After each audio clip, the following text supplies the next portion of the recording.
Alors voici une soupe froide de tomates si douce et si crémeuse qu'on pourrait facilement croire qu'elle contient de la crème. Et pourtant, il n'y en a pas une seule goutte.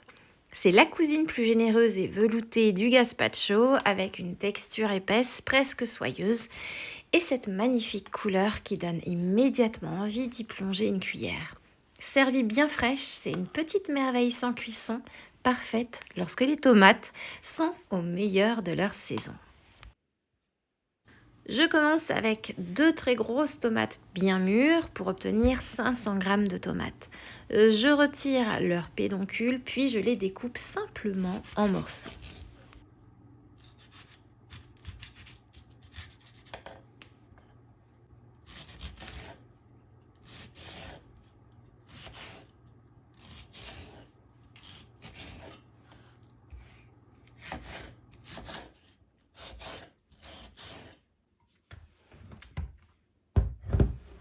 Je dépose les tomates dans mon blender puis j'ajoute une gousse d'ail entière que j'ai épluchée.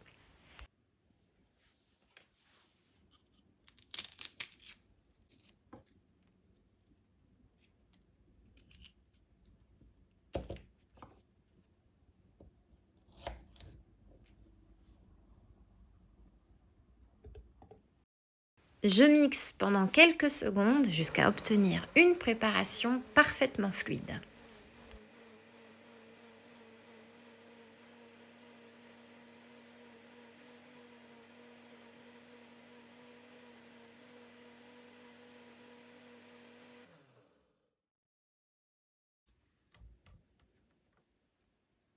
J'ajoute maintenant 120 g de pain. Alors ici, j'utilise de belles tranches de mon pain maison.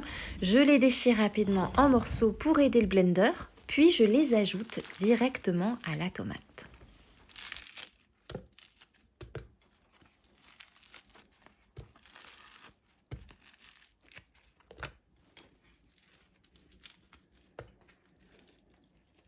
Je mixe de nouveau jusqu'à ce que le pain soit complètement incorporé et que la préparation devienne bien lisse.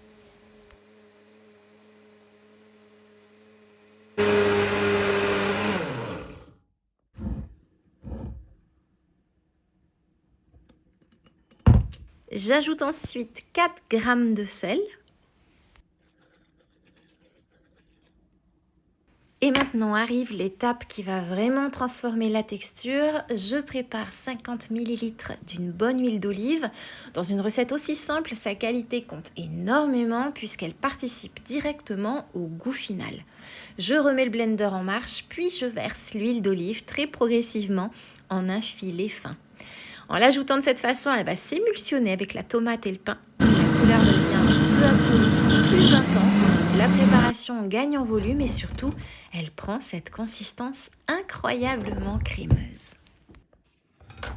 Je la passe maintenant rapidement à travers un tamis fin. Cette étape n'est pas obligatoire si ton blender est très puissant, mais elle permet d'éliminer les derniers petits morceaux de peau ou de pépins et d'obtenir une texture encore plus douce.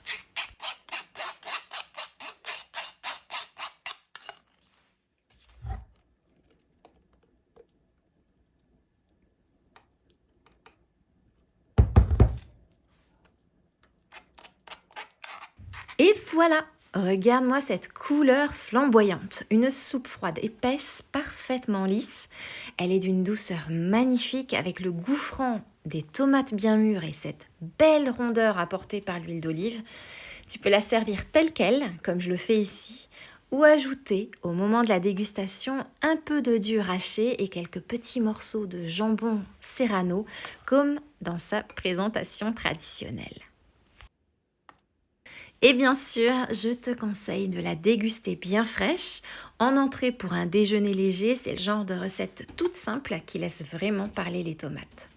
Et en attendant, moi, il ne me reste plus qu'à te souhaiter une délicieuse dégustation.